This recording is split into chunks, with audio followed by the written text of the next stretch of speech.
Hello dears, നമ്മൾ ഇന്നിവിടെ discuss ചെയ്യാൻ പോകുന്നത് 5ാം ക്ലാസ്സിലത്തെ ബേസിക് സയൻസിലെ ലാസ്റ്റ് ചാപ്റ്റർ ആയിട്ടുള്ള, അതായത് ചാപ്റ്റർ 8 ആയിട്ടുള്ള ഡൈവേഴ്സ് ഓർഗാനിസം. ഈ ഒരു ചാപ്റ്ററിൻ്റെ പാർട്ട് 3 ആണ് നമ്മൾ ഇന്നിവിടെ ഡിസ്കസ് ചെയ്യുന്നത്. പാർട്ട് 1, പാർട്ട് 2 നമ്മൾ കുറേ കാര്യങ്ങൾ ഡിസ്കസ് ചെയ്തു അല്ലേ. മെറ്റാമോർഫോസിസ് എന്താണ്, അതേപോലെ ആംഫീബിയൻസ് എന്താണ്, റെപ്റ്റൈൽസ് എന്താണെന്നൊക്കെ പറഞ്ഞിട്ടുണ്ടായിരുന്നു. അപ്പോൾ കഴിഞ്ഞ ക്ലാസ്സിൽ നമ്മൾ പറഞ്ഞു നിർത്തിയത് റെപ്റ്റൈൽസിനെ കുറിച്ചാണ്. അപ്പോൾ റെപ്റ്റൈൽസിൽ തന്നെ വരുന്ന സ്നേക്കിനെ കുറിച്ചാണ് നമുക്കിനി പഠിക്കാനുള്ളത്. ഡിഫറെൻറ്റ് ടൈപ്പ് ഓഫ് സ്നേക്കിനെ കുറിച്ച് പഠിക്കാനുണ്ട്. അതേപോലെ മാമൽസിനെ കുറിച്ചൊക്കെയാണ് നമ്മൾ ഈ ഒരു ക്ലാസ്സിൽ പഠിക്കുന്നത്. അപ്പോൾ ഇതോടുകൂടി ഈ ഒരു ചാപ്റ്റർ ഇവിടെ അവസാനിച്ചിരിക്കുകയാണ് കേട്ടോ. അപ്പോൾ നമുക്ക് നേരെ ഈ ഒരു ചാപ്റ്ററിലേക്ക് പോകാം, സ്നേക്സ്. അപ്പോൾ അതിന് മുമ്പ് പാർട്ട് 1ഉം പാർട്ട് 2 ഒക്കെ കാണാത്തവരാണെങ്കിൽ അത് നിർബന്ധമായിട്ടും പോയി കാണണം കേട്ടോ. അപ്പോൾ നമുക്ക് നോക്കാം. ഇവിടെ നോക്കിക്കേ, ഒരു ചിത്രം നിങ്ങൾക്ക് കാണാം അല്ലേ. പാമ്പിൻ്റെ പിന്നാലെ 2 ആൾക്കാർ ഓടുന്നുണ്ട്. അപ്പോൾ ആ പാമ്പ് എന്താണ് പറയുന്നത്? Oh no, don't hurt us. അപ്പോൾ ഇവിടെ പാമ്പ് എന്താണ് പറയുന്നത്? അയ്യോ, ഞങ്ങളെ ഉപദ്രവിക്കല്ലേ എന്നല്ലേ.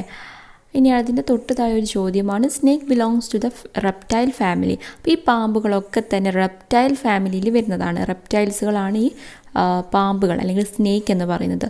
Do you know the name of the snake found in your area? Write their name. അപ്പോൾ നമ്മളുടെ ചുറ്റും കാണപ്പെടുന്ന പാമ്പുകളുടെ പേരുകളൊക്കെ ഒന്ന് എഴുതാനാണ് പറഞ്ഞത്. ഏതൊക്കെ നിങ്ങൾക്കറിയാം?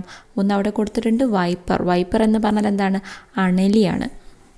ഇനി രണ്ടാമത്തത് റാറ്റ് സ്നേക്കാണ്. റാറ്റ് സ്നേക്ക് എന്ന് പറഞ്ഞാൽ ചേരയാണ്. ചേര പൊതുവേ എല്ലാ സ്ഥലത്തും കാണപ്പെടുന്നതാണ് അല്ലേ. റാറ്റ് സ്നേക്ക് എന്നാണ് അതിൻ്റെ ഇംഗ്ലീഷ് വരുന്നത്. പിന്നെ കോബ്ര എന്ന് പറഞ്ഞാൽ മൂർഖന്. പിന്നെ കോമൺ ക്രെയ്റ്റ് എന്ന് പറഞ്ഞാൽ ശംഖുവരയനാണ്. അതിൻ്റെ തൊട്ടടുത്തുള്ള ഒരു പേജിൽ നിങ്ങൾക്ക് കാണാൻ പറ്റുന്നതാണ് ഒരു കറുത്ത പാമ്പാണ്. അതിൻ്റെ ശരീരം നിറയെ ഇങ്ങനെ ഒരു വെള്ള വരകളായിട്ട് കണ്ടില്ലേ. അപ്പോൾ അതാണ് ശംഖുവരയൻ എന്ന് പറയുന്നത്. ഇനി അടുത്ത ക്വസ്റ്റ്യനാണ്, are all the snake venomous? Venomous എന്ന് പറഞ്ഞാൽ എന്താണ്? വിഷം എന്നാണ് അർത്ഥം വരുന്നത്. അപ്പോൾ ഇവിടെ ചോദിച്ചതാണ്, എല്ലാ പാമ്പുകൾക്കും വിഷമുണ്ടോ?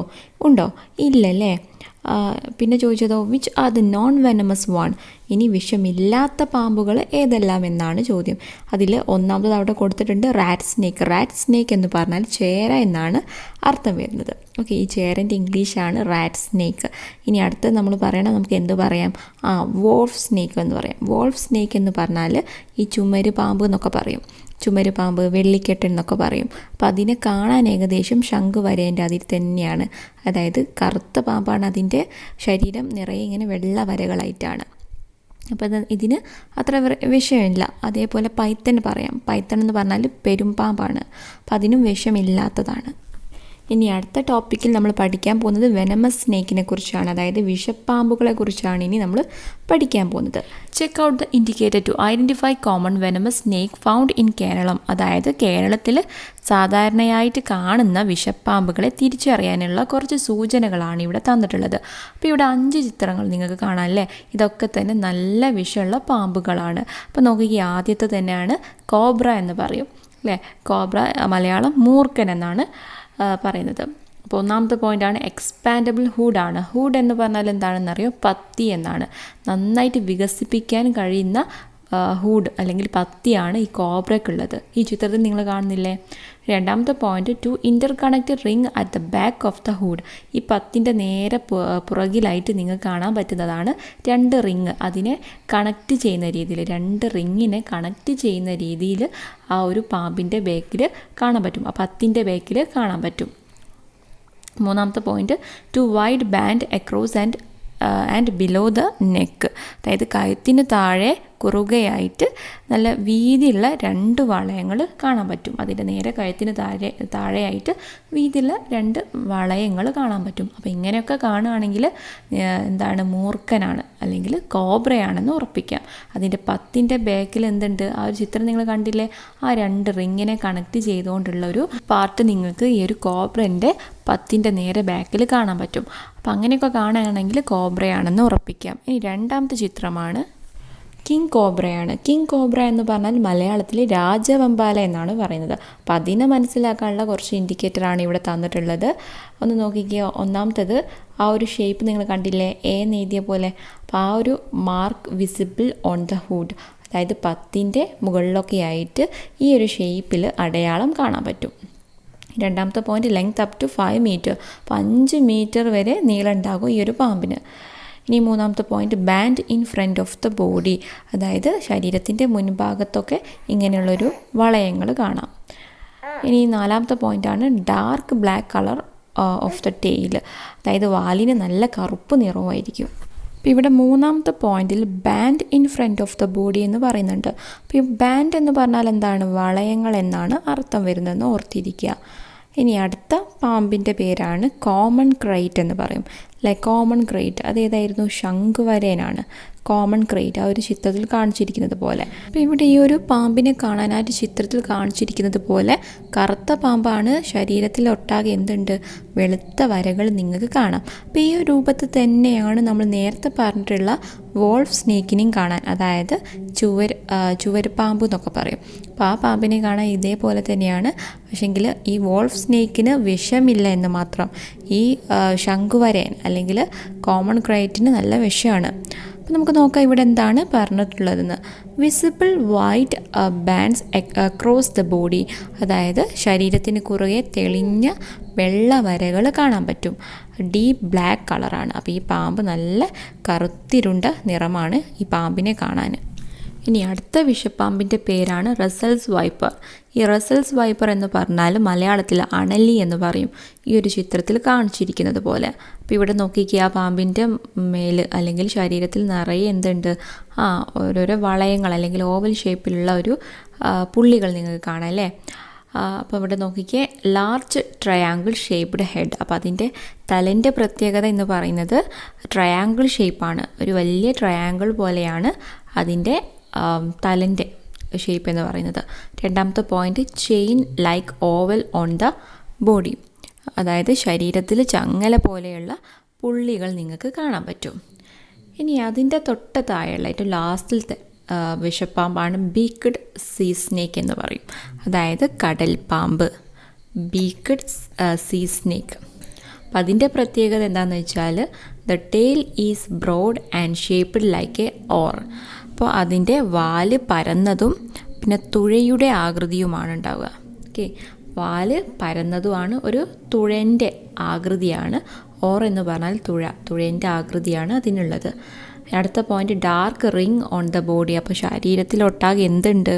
ആ ഒരു ഡാർക്ക് റിങ്, ഇരുണ്ട വളയങ്ങൾ പോലെ കാണാൻ പറ്റും. അപ്പോൾ ഈ വിഷപ്പാമ്പുകളുടെ പേരും അതേപോലെ അതിൻ്റെ ഫീച്ചേഴ്സൊക്കെ നിങ്ങൾ മനസ്സിലാക്കി വെക്കുക. എന്തായാലും എക്സാമിന് ഏതെങ്കിലും ഒന്നൊക്കെ ചോദിക്കും. ചില ഫീച്ചേഴ്സൊക്കെ തന്നിട്ട് അത് ഏത് പാമ്പാണെന്നൊക്കെ ചോദിച്ചാൽ നിങ്ങൾക്കത് എഴുതാൻ പറ്റണം. അതുകൊണ്ട് അതിൻ്റെ ഫീച്ചേഴ്സൊക്കെ നന്നായിട്ടൊന്ന് മനസ്സിലാക്കി വെക്കണം. ഇനി അടുത്ത ഇവിടെ പറഞ്ഞതാണ് most of the snake are non venomous. Non venomous എന്ന് പറഞ്ഞാൽ എന്താണ്? വിഷമില്ലാത്തവയാണ്. അതായത് കൂടുതൽ പാമ്പുകളും വിഷമില്ലാത്തവയാണ്. Only 5 species of snake found in Keralam are venomous. അതായത് കേരളത്തിൽ കാണുന്നവയിൽ ആകെ 5 ഇനം പാമ്പുകൾക്ക് വിഷമുള്ളൂ. മനസ്സിലായോ? കേരളത്തിൽ നേരത്തെ പറഞ്ഞിട്ടുള്ള ആ 5 ഇനം പാമ്പുകളാണ് മെയിനായിട്ട് കാണപ്പെടുന്നത്. അപ്പോൾ അതല്ലാതെ മറ്റ് പാമ്പുകളൊക്കെ എന്താണ്? വിഷം അധികം ഇല്ലാത്തവയാണ്, വിഷം ഇല്ലാത്തവയാണെന്ന് തന്നെ പറയാം. ഇനി അടുത്ത ടോപ്പിക്കാണ് in case of snake bite, അതായത് പാമ്പ് കടിയേറ്റാൽ, ഇനി അഥവാ പാമ്പ് കടിച്ചാൽ നമുക്ക് എന്തൊക്കെ ചെയ്യാൻ പറ്റും, എന്തൊക്കെ ചെയ്യണം എന്നാണ് ഇനി പറയാൻ പോകുന്നത്. ഒന്നാമത്തത്, do not enjoy the bite site or try to suck out the venom. അതായത് കടിയേറ്റ ഭാഗത്ത് മുറിവുണ്ടാക്കുകയോ അല്ലെങ്കിൽ വിഷം വലിച്ചെടുക്കാൻ ശ്രമിക്കുകയോ ചെയ്യരുത്. ഓക്കെ, വിഷം ചില ആൾക്കാർ ആ ഭാഗത്ത് വിഷം വലിച്ചെടുക്കാൻ നോക്കും, അങ്ങനെയൊന്നും ചെയ്യരുത്. ഇനി രണ്ടാമത്തെ പോയിൻ്റാണ് don't panic the bitten person. അതായത് ഈ കടിയേറ്റ ആളെ നമ്മൾ ഒരിക്കലും പരിഭ്രമിപ്പിക്കരുത്. അതായത് ടെൻഷനൊക്കെ ആയി അവരെയും കൂടി ടെൻഷനാക്കാനൊന്നും പാടില്ല. പിന്നെ console and help them stay calm. അപ്പോൾ അവരെന്താക്കുക? സമാധാനിപ്പിക്കുക, അതേപോലെ തന്നെ അവരൊന്ന് ശാന്തരാക്കിപ്പിക്കാൻ നോക്കുക. മൂന്നാമത്തെ point, the bitten person should be taken to hospital immediately. പിന്നെ പെട്ടെന്ന് തന്നെ ആ കടിയേറ്റ ആൾ, പാമ്പിൻ്റെ കടിയേറ്റ ആൾ എന്ത് ചെയ്യുക? പെട്ടെന്ന് തന്നെ ഹോസ്പിറ്റലിലേക്ക് എത്തിക്കാൻ നോക്കുക. ഇനി അടുത്തത് ഇവിടെ ഒരു ചോദ്യമാണ്, discuss the ecological importance of snake and prepare a note. അതായത് പാമ്പുകളുടെ ഒരു പാരിസ്ഥിതിക പ്രാധാന്യം, എക്കോളജിക്കൽ ഇമ്പോർട്ടൻസ് എന്ന് പറഞ്ഞാൽ പാരിസ്ഥിതിക പ്രാധാന്യം എന്തൊക്കെയാണെന്ന് മനസ്സിലാക്കി ഒരു നോട്ട് എഴുതാനാണ് പറഞ്ഞത്. അപ്പോൾ ഇവിടെ ഞാൻ ഈ പോയിൻ്റ് ആക്കിയാണ് എഴുതുന്നത്. നോക്കിക്കേ, the balance the food chain. Balance food chain എന്ന് പറഞ്ഞാൽ നിങ്ങൾ ഫുഡ് ചെയിനെ കുറിച്ചൊക്കെ പഠിച്ചിട്ടുണ്ടാകും. അതായത് പ്ലാന്റ്സ് തുടങ്ങിയിട്ട് ഇങ്ങനെ അതിനെ ഡിപ്പെൻഡ് ചെയ്യുന്ന കുറേ അനിമൽസും കാര്യങ്ങളൊക്കെ ഉണ്ടല്ലേ. അപ്പോൾ ഈ ഒരു ഫുഡ് ചെയിനിൽ നിന്ന് ഇപ്പോൾ പാമ്പില്ലാതായി പോയാൽ എന്തായിരിക്കും സംഭവിക്കുക? അതെ, പാമ്പ് ഡിപ്പെൻഡ് ചെയ്യുന്ന, പാമ്പ് ഭക്ഷിക്കുന്ന കുറേ ജീവികളുണ്ട്. അതൊക്കെ ഇങ്ങനെ പെരുകാൻ തുടങ്ങും, സ്പ്രെഡ് ആവാൻ തുടങ്ങും. അപ്പോൾ അത് സ്പ്രെഡ് ആയാൽ ബാക്കിയുള്ള ഓർഗാനിസത്തിനൊക്കെ അത് ഡിപ്പെൻഡ് ചെയ്യും. അതുകൊണ്ട് ഈ പാമ്പുകൾ എന്ത് ചെയ്യുന്നുണ്ട്? അവരുടെ ഫുഡ് ചെയിൻ ബാലൻസ് ചെയ്തുകൊണ്ടിരിക്കുന്നുണ്ട്. രണ്ടാമതാണ് they control unbalanced increase of prey. ഇതേപോലെ തന്നെയാണ് കൺട്രോൾ ഇല്ലാതെ ഇങ്ങനെ അവർ പിന്നെ ഈ പാമ്പുകളൊക്കെ ഭക്ഷിക്കുന്ന ഇരകളൊക്കെ കുറേ എണ്ണം ഉണ്ടാവും അല്ലേ. അപ്പോൾ ഈ പാമ്പുകളില്ലെങ്കിൽ ആ ഇരകളൊക്കെ പെരുകാൻ തുടങ്ങും. അപ്പോൾ അതിനൊക്കെ തന്നെ ഒന്ന് കൺട്രോൾ ചെയ്ത് നിർത്തുന്നതും പാമ്പുകളാണ്. അപ്പോൾ ഇവിടെ പ്രേ എന്ന് പറഞ്ഞാൽ എന്താണ്? ഇര എന്നാണ് അർത്ഥം വരുന്നത് കേട്ടോ. ഇനി മൂന്നാമത്തത് they eat rodents which spread diseases. Rodents എന്ന് പറഞ്ഞാൽ എലികളാണ്. ഇങ്ങനെ അസുഖങ്ങളൊക്കെ പരത്തുന്ന എലികളുണ്ട്. മനുഷ്യരിലേക്കും മൃഗങ്ങളിലേക്കും ഒക്കെ ഇങ്ങനെ അസുഖങ്ങളും പരത്തുന്ന എലികളുണ്ട്. അപ്പോൾ അതിനൊക്കെ തന്നെ ഭക്ഷണമാക്കുന്നുണ്ട് ആര്? ഈ ഒരു പാമ്പുകൾ. നാലാമത്തത് their venom is used for medical purposes. Venom എന്ന് പറഞ്ഞാൽ ഈ പാമ്പുകളുടെയൊക്കെ വിഷം പല മെഡിക്കൽ മെഡിക്കൽ പർപ്പസിനൊക്കെ വേണ്ടിയിട്ട് യൂസ് ചെയ്യുന്നുണ്ട്.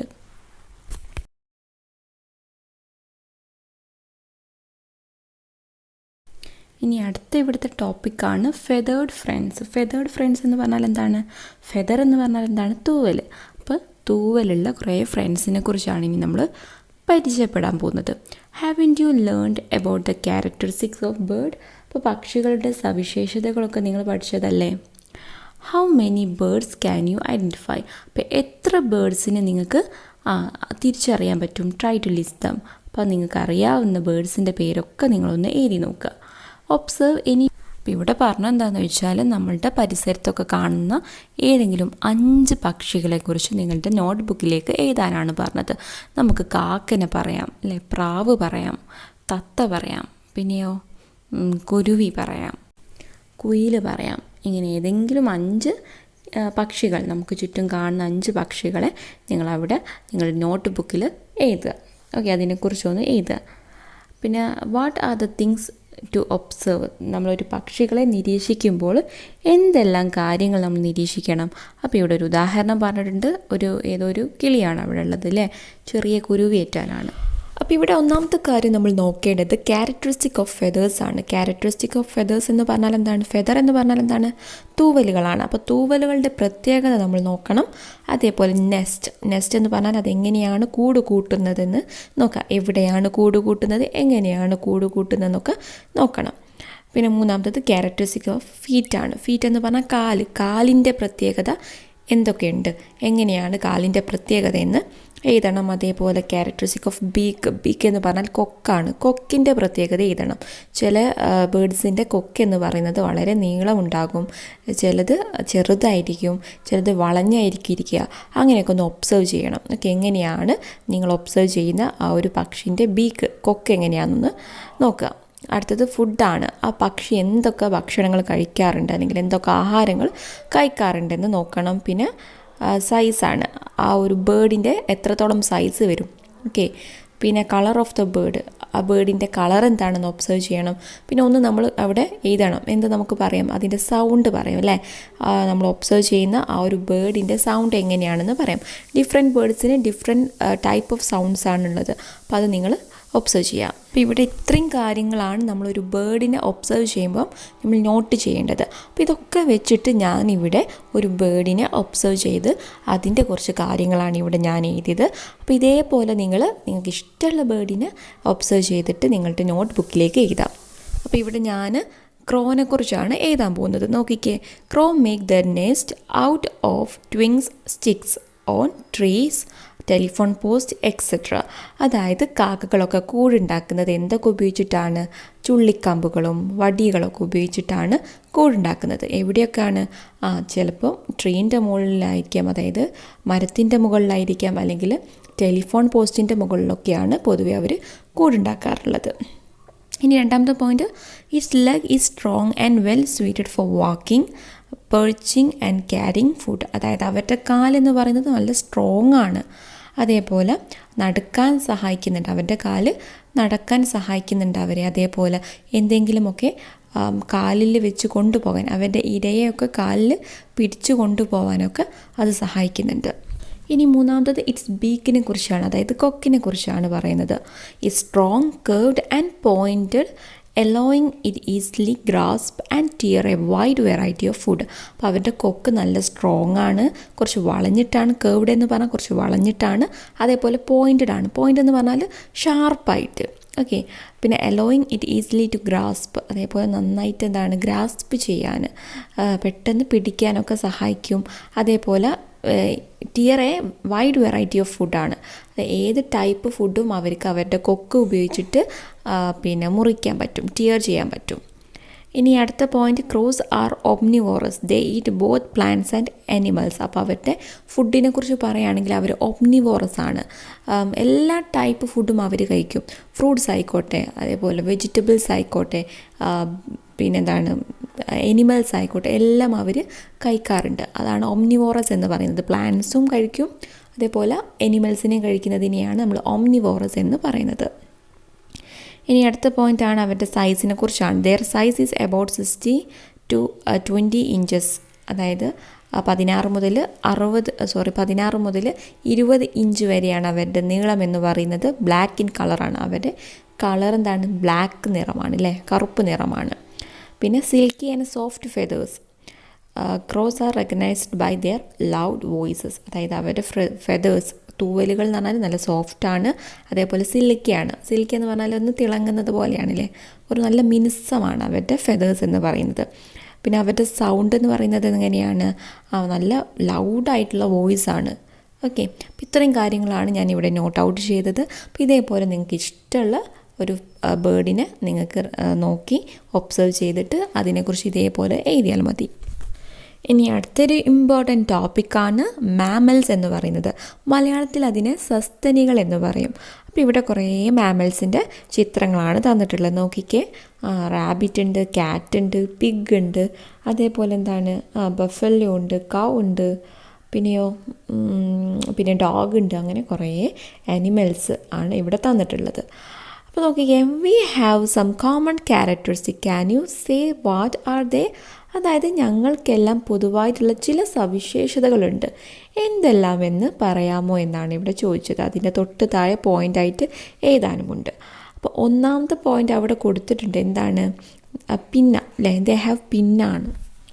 പിന്ന എന്ന് പറയുകയാണെങ്കിൽ ചെവിക്കുട എന്നാണ് അർത്ഥം. അപ്പോൾ ഇവിടെ ഈ ഒരു ചിത്രത്തിൽ കാണുന്നത് പോലെ, അതായത് കൗവിനായിക്കോട്ടെ, ഇനിയിപ്പോൾ ഡോഗിനായിക്കോട്ടെ, റാബിറ്റിനായിക്കോട്ടെ, ക്യാറ്റിനായിക്കോട്ടെ, ഇവർക്കൊക്കെ എന്തുണ്ട്, ചെവിക്കുടയുണ്ട്. അതായത് ചെവിക്ക് പുറത്തേക്ക് തള്ളി നിൽക്കുന്ന പോലെ അല്ലേ. നമ്മളുടെ ക്ലാസ്സിലൊക്കെ നിങ്ങൾ ഹോംവർക്ക് ഒന്നും ചെയ്തിട്ടില്ലെങ്കിൽ ടീച്ചർമാരൊക്കെ പിടിക്കുന്നത് അല്ലേ, ചെവിക്ക് പിടിക്കുകയല്ലേ, അതിനെയാണ് പിന്ന എന്ന് പറയുന്നത്. ചെവിൻ്റെ ആ ഒരു പ്രൊജക്റ്റ് ചെയ്ത് പുറത്തേക്ക് തള്ളി നിൽക്കുന്ന ഒരു ഭാഗത്തിനെയാണ് എന്ത് പറയുന്നത്, നമുക്കൊക്കെ ഉണ്ട് ആ പിന്ന എന്ന് പറയുന്നത്. അപ്പോൾ ഈ മാമൽസിൽ തന്നെ പെടുന്നതാണ് ഈ മനുഷ്യരും. നമ്മളും എന്താണ്, ഒരു മാമൽസാണ്. ഓക്കെ, ഇനി അടുത്ത പോയിന്റ് നമുക്ക് പറയാം, ഹാവ് 4 ലിംബ് എന്നാണ്. ലിംബ്സ് എന്ന് പറഞ്ഞാൽ എന്താണ്, കൈക്കും കാലിനുമാണ് നമ്മൾ ലിംബ്സ് എന്ന് പറയുന്നത്. അപ്പോൾ ഇവിടുത്തെ എല്ലാ അനിമൽസിനും എന്തുണ്ട്, കൈയും കാലൊക്കെ ഉണ്ട് അല്ലേ, 4 കൈകാലുകളുണ്ട്. ഹാവ് 4 ലിംബ്സ്. ഇനി അടുത്ത പോയിൻ്റാണ് give birth to young ones, അതായത് കുഞ്ഞുങ്ങളെ പ്രസവിക്കുകയാണ് ചെയ്യുന്നത്.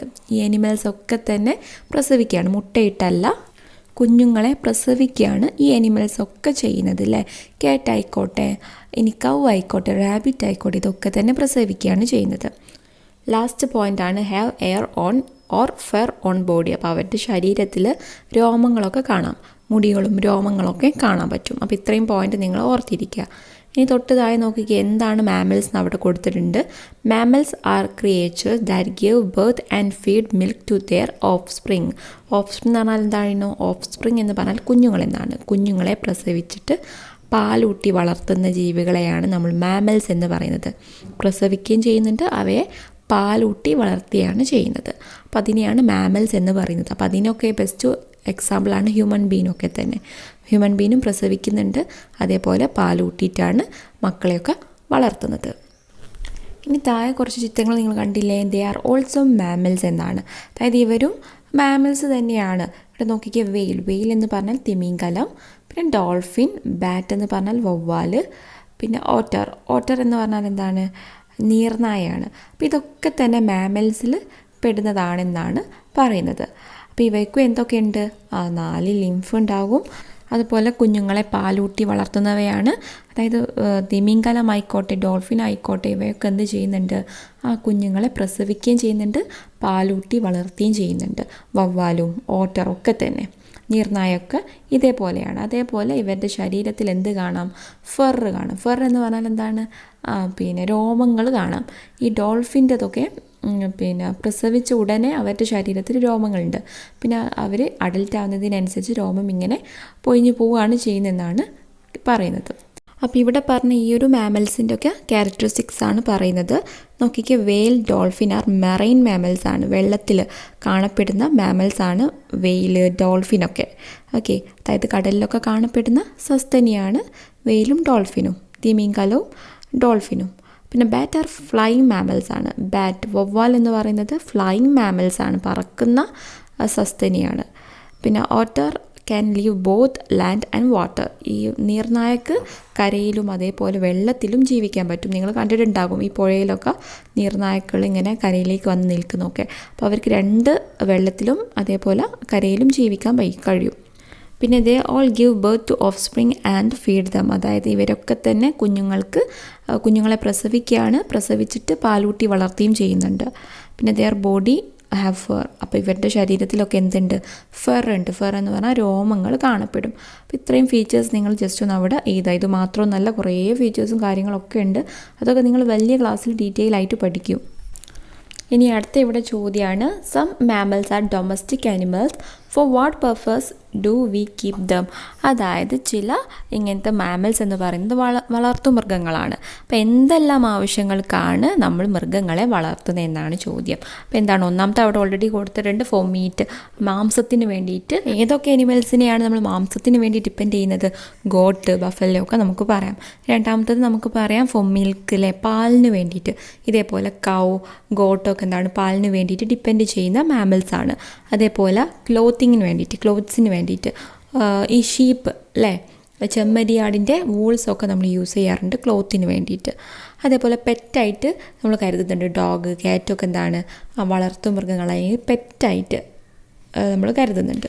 ഇനി അടുത്തൊരു ചോദ്യമാണ്, even though domestic animals are helpful to us, sometime humans get disease from them, find out and list such diseases. അതായത് വളർത്തു മൃഗങ്ങളൊക്കെ തന്നെ നമുക്ക് നല്ല ഉപകാരം ചെയ്യുന്നവയാണല്ലേ, എങ്കിൽ കൂടിയും അവയിൽ നിന്ന് മനുഷ്യനിലേക്ക് ചില രോഗങ്ങളൊക്കെ പകരാറുണ്ട്. അപ്പോൾ അത് ഏതൊക്കെയാണെന്ന് കണ്ടെത്തി എഴുതാനാണ് പറഞ്ഞത്. ഒന്നാമത്തത് അവിടെ കൊടുത്തിട്ടുണ്ട്, റാബീസ്, അതായത് പേവിഷബാധ. ഈ ഈ പട്ടികളിൽ നിന്നൊക്കെ, മെയിനായിട്ട് നായകളിൽ നിന്നൊക്കെ ഇങ്ങനെ മനുഷ്യരിലേക്ക് വരുന്നതാണ് പേവിഷബാധ. അതിൻ്റെ കടിയേറ്റാലൊക്കെ ഏൽക്കുന്നതാണ്. അതേപോലെ നമുക്ക് എന്ത് പറയാം? ടോക്സോപ്ലാസ്മോസിസ് എന്ന് പറയും. ടോക്സോപ്ലാസ്മോസിസ് എന്ന് പറഞ്ഞാൽ മെയിനായിട്ട് ഈ പ്രഗ്നൻ്റ് ആയിട്ടുള്ള വിമൻസിന്, അതേപോലെ കുഞ്ഞുങ്ങൾക്കൊക്കെ വരുന്നൊരു ടൈപ്പ് ഓഫ് ഇൻഫെക്ഷനാണ്. അത് വരുന്നത് പൂച്ചയുടെ പൂപ്പിൽ നിന്ന്, അവരുടെ കാഷ്ടത്തിൽ നിന്നാണ് ഈ ഒരു ഇൻഫെക്ഷന് ഈ പ്രഗ്നൻ്റ് വിമണിന് അതേപോലെ കുഞ്ഞുങ്ങൾക്കൊക്കെ വരുന്നത്. ഇത് അടുത്തായിട്ട് മരണങ്ങളൊക്കെ സംഭവിച്ചിട്ടുണ്ട്. അതേപോലെ നമുക്ക് പറയാവുന്നതാണ് കാറ്റ് സ്ക്രാച്ച് ഡിസീസ് ഉണ്ട്. ഈ പൂച്ചൻ്റെ മാന്തിൽ നിന്നൊക്കെ ലഭിക്കുന്നതാണ് ഇങ്ങനത്തെ ഡിസീസൊക്കെ. അപ്പോൾ അതൊക്കെ നിങ്ങൾക്ക് അവിടെ എഴുതാം. ഇനി ഇവിടുത്തെ അടുത്തൊരു ചോദ്യമാണ്, what precaution should we take while interacting with domestic animal? അതായത് ഈ വളർത്തു മൃഗങ്ങളുമായിട്ട് ഇൻ്ററാക്ട് ചെയ്യുമ്പോൾ, ഇടപഴകുമ്പോൾ നമ്മൾ എന്തെല്ലാം മുൻകരുതലുകളാണ് എടുക്കേണ്ടത്? അപ്പോൾ ഒന്നാമത്തെ പോയിന്റ് അവിടെ ഓൾറെഡി കൊടുത്തിട്ടുണ്ട്, വാക്സിനേറ്റ് ഡൊമസ്റ്റിക് ആനിമൽ, അതായത് വളർത്തു മൃഗങ്ങൾക്ക് വാക്സിൻ എടുക്കണം. അപ്പോൾ ആ ഒരു ടൈം ആകുമ്പോൾ വാക്സിൻ എടുക്കാൻ ശ്രദ്ധിക്കുക. രണ്ടാമത്തെ point, treat immediately if there is any sign of illness. ഇനി ഇങ്ങനത്തെ വളർത്തു മൃഗങ്ങൾക്ക് എന്തെങ്കിലും രോഗലക്ഷണങ്ങൾ ഉണ്ടെങ്കിൽ പെട്ടെന്ന് തന്നെ ഡോക്ടറെ കാണിക്കുക. ഇനി മൂന്നാമത്തെ പോയിന്റ്, ഓൾവേസ് വാഷ് ഹാൻഡ് വിത്ത് സോപ്പ്. അതായത് ഈ വളർത്തു മൃഗങ്ങളുമായിട്ട് ഇടപഴകി കഴിഞ്ഞാൽ നമ്മൾ എന്ത് ചെയ്യണം? നമ്മുടെ കൈയൊക്കെ നന്നായിട്ട് സോപ്പിട്ട് കഴുകണം. ഓക്കെ, അവരുടെ ശരീരത്തിൽ നിന്നൊക്കെ എന്തെങ്കിലും ബാക്ടീരിയ ഒക്കെ നമ്മളുടെ ശരീരത്തിൽ എത്താതിരിക്കാൻ വേണ്ടി നമ്മൾ എന്ത് ചെയ്യുക? നന്നായിട്ട് സോപ്പിട്ട് കൈയൊക്കെ കഴുകുക. പിന്നെ give separate plate to eat food, അതായത് ഈ വളർത്തു മൃഗങ്ങൾക്ക് സെപ്പറേറ്റ് ആയിട്ടുള്ള പ്ലേറ്റ് തന്നെ കൊടുക്കുക. അവർക്ക് ഭക്ഷണം കഴിക്കാനും അവരുടെ ഈ സലൈവയായിട്ടൊക്കെ ഉമിനീരുമായിട്ട് യാതൊരു ടച്ചും വരാത്ത രീതിയിൽ നമ്മൾ എന്ത് ചെയ്യണം, അവർക്ക് സെപ്പറേറ്റ് ആയിട്ട് എല്ലാം കൊടുക്കുക. അപ്പോൾ നമ്മുടെ പ്ലേറ്റിലാണ് അവർ ഭക്ഷണം കഴിക്കുന്നതെങ്കിൽ അത് അവരുടെ സലൈവ നമ്മുടെ ശരീരത്തിലായാലൊക്കെ വളരെ വലിയ കേടാണ്. വൈറസും കാര്യങ്ങളും ഇൻഫെക്ഷനൊക്കെ നമുക്ക് വരാൻ ചാൻസ് ഉണ്ട്. ഇനി അടുത്തത് ആ ഒരു ബോക്സ് നോക്കിക്കേ. Fishes, amphibians, reptiles, birds and mammals have spines, അതായത് മത്സ്യങ്ങൾക്ക്, അതേപോലെ ആംഫിബിയൻസ് എന്തായിരുന്നു, ഉഭയജീവികളാണ് അല്ലേ, കരയിലും വെള്ളത്തിലൊക്കെ ജീവിക്കുന്ന ജീവികൾ, ഫ്രോഗ് പോലുള്ള. അപ്പോൾ അതേപോലെ റെപ്റ്റൈൽസ്, സ്നേക്ക് അല്ലേ, റെപ്റ്റൈൽസിൽ വരുന്നതാണ് സ്നേക്ക്, ടോട്ടോയിസ്, നമ്മൾ അങ്ങനത്തെ കുറേ ജീവികളെ പേര് പഠിച്ചിട്ടുണ്ടായിരുന്നു. അത് പിന്നെ ബേർഡ്സ്, അതേപോലെ മാമൽസ്, ഇതിനൊക്കെ എന്തുണ്ടെന്നാണ് പറയുന്നത്, ബാക്ക് ബോൺ ഉണ്ടെന്നാണ് പറയുന്നത്, നട്ടെല്ല് ഉണ്ട് എന്നാണ് പറയുന്നത്. അപ്പോൾ ഇത് നിങ്ങൾ ഓർത്തിരിക്കുക. അതായത് എക്സാമിനൊക്കെ ചോദിക്കും ഫിഷ്, ആംഫീബിയൻസ്, അതേപോലെ റെപ്റ്റൈൽസ്, മാമൽസിനൊക്കെ വരുന്ന ഒരു കോമൺ ഫീച്ചർ എന്താണെന്ന് ചോദിച്ചാൽ നിങ്ങൾക്ക് എളുപ്പത്തിൽ ഇതെന്താണ്, they all have backbone. ഈ എല്ലാ ജീവികൾക്കും തന്നെ നട്ടെല്ലുകളുണ്ടെന്ന് ഓർത്തിരിക്കുക. ഓക്കെ, ഇനി അടുത്തൊരു ടോപ്പിക്കാണ് എക്സ്റ്റിങ്ക്റ്റ് ക്രിയേച്ചേഴ്സ്. എന്താണ് എക്സ്റ്റിങ്ക്റ്റ് ക്രിയേച്ചർ എന്ന് പറഞ്ഞാൽ എന്താണ്, അന്യം നിൽക്കുന്ന ജീവികൾ. അതായത് മുമ്പ് നമ്മളുടെ ഭൂമിയിലുള്ള കുറേ ജീവികൾ ഇപ്പോൾ എന്തായിക്കൊണ്ടിരിക്കുകയാണ്, കുറഞ്ഞു തുടങ്ങിയിട്ടുണ്ട്, അല്ലെങ്കിൽ ഇല്ലാതായിക്കൊണ്ടിരിക്കുകയാണ്. അപ്പോൾ അങ്ങനത്തെ കുറച്ച് ക്രിയേച്ചേഴ്സിനെ കുറിച്ചാണ് നമ്മൾ ഈ ഒരു ടോപ്പിക്കിൽ പഠിക്കാൻ പോകുന്നത്. Many creatures that existed once on earth have become extinct due to various reason. അതായത് ഭൂമിയിൽ മുമ്പുണ്ടായിരുന്ന കുറേ ജീവികൾ പല കാരണങ്ങൾ കൊണ്ട് ഇപ്പോൾ ഇല്ലാതായി കൊണ്ടിരിക്കുകയാണ്. The cause of their extinction such as extreme cold, drought, meteoroid fault, epidemic and volcanic eruption are not under human controlled. അപ്പോൾ ഇവിടെ കുറച്ച് റീസൺസ് പറയാണ് എന്തുകൊണ്ടാണ് അവർ ഇങ്ങനെ ഇല്ലാതായി കൊണ്ടിരിക്കുന്നത്. ഒന്നാമത്തെ എന്താണ്, എക്സ്ട്രീം കോൾഡ്. എക്സ്ട്രീം കോൾഡ് എന്ന് പറഞ്ഞാൽ അതിശക്തിയായിട്ടുള്ള തണുപ്പ്. അതേപോലെ ഡ്രഫ് എന്ന് പറഞ്ഞാൽ വരൾച്ച. അതേപോലെ മെറ്ററോയിഡ് ഫോൾ എന്ന് പറഞ്ഞാൽ ഉൾക്കവിയൽ. ഓക്കെ, പിന്നെ എപ്പിഡമിക്, എന്തെങ്കിലും അസുഖങ്ങൾ, മഹാമാരി അസുഖങ്ങൾ.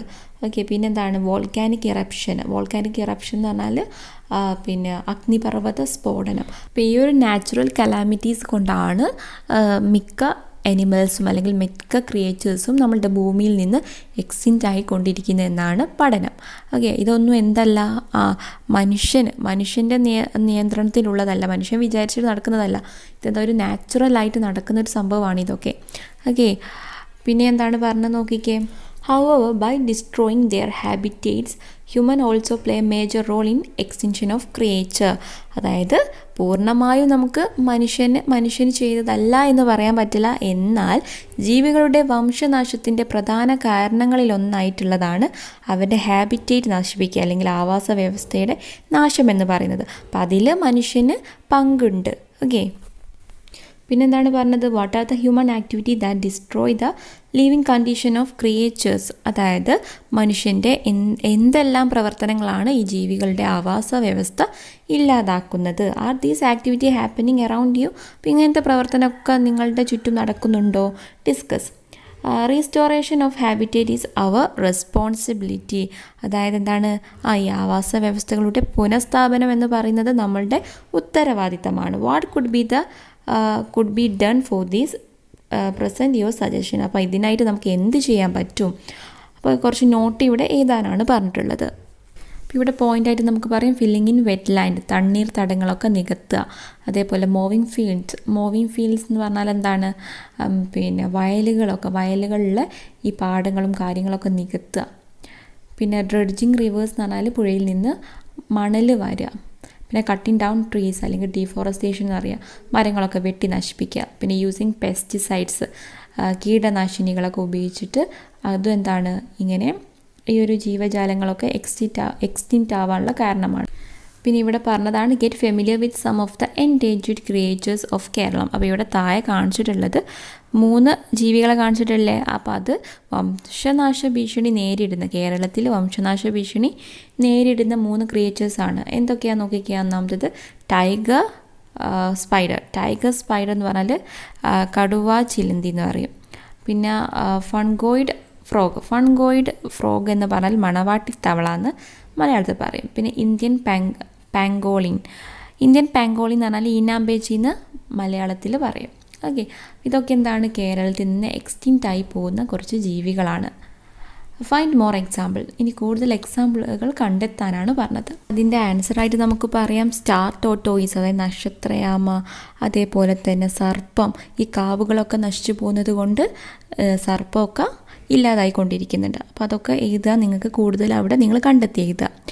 ഓക്കെ, ഇനി അടുത്ത ടോപ്പിക്കാണ് ഇനി നമ്മൾ പറയാൻ പോകുന്നത്. അപ്പോൾ ഇതാണ് ലാസ്റ്റ് ടോപ്പിക്ക്, നിങ്ങളുടെ ഈ ഒരു ടെക്സ്റ്റ് ബുക്കിലെ ലാസ്റ്റ് ടോപ്പിക്കാണിത്. ഓക്കെ, ഇതോടുകൂടി നമ്മളുടെ ഈ ഒരു ചാപ്റ്റർ കഴിയാണ്. എന്താണ് ടോപ്പിക്കിൻ്റെ പേര്? ക്രിയേച്ചേഴ്സ് ആൻഡ് സൂപ്പർസ്റ്റിഷ്യസ്, ജീവികളും അന്ധവിശ്വാസങ്ങളും. സൂപ്പർസ്റ്റിഷ്യസ് എന്ന് പറഞ്ഞാൽ അന്ധവിശ്വാസം. Look at the creature in the picture. താഴെ 4 ചിത്രങ്ങൾ കാണിച്ചിട്ടുണ്ട്. എന്തൊക്കെയാണെന്ന് നോക്കിക്കേ. ഒന്നാമത്തത് ബാൺ ഓൾ ആണ്. ബാൺ ഓൾ എന്ന് പറഞ്ഞാൽ വെള്ളിമൂങ്ങ. രണ്ടാമത്തത് വെസ്റ്റേൺ ബ്ലൈൻഡ് സ്നേക്ക് എന്ന് പറഞ്ഞാൽ ഇരുതലമൂരിയാണ്. പിന്നെ ഇന്ത്യൻ സ്റ്റാർ ടോട്ടോയിസ് നക്ഷത്രയാമ. പിന്നെ സർപ്പൻ്റ് എന്ന് പറഞ്ഞാൽ സർപ്പമാണ്. അപ്പോൾ ഇങ്ങനെയാണ് ഈ 4 ജീവികളുടെ പേരുകൾ. അപ്പോൾ ഇവിടെ നോക്കിയാൽ there are many misconceptions about these creature. What problem do such misconception creatures. അപ്പോൾ ഈ ഒരു ക്രിയേച്ചേഴ്സിനൊക്കെ കുറേ അന്ധവിശ്വാസങ്ങൾ നിലനിൽക്കുന്നുണ്ട്. ഈ ജീവികളെക്കുറിച്ച് തെറ്റായിട്ടുള്ള പല ധാരണകളും നമ്മുടെ നാട്ടിലുണ്ട് അല്ലേ.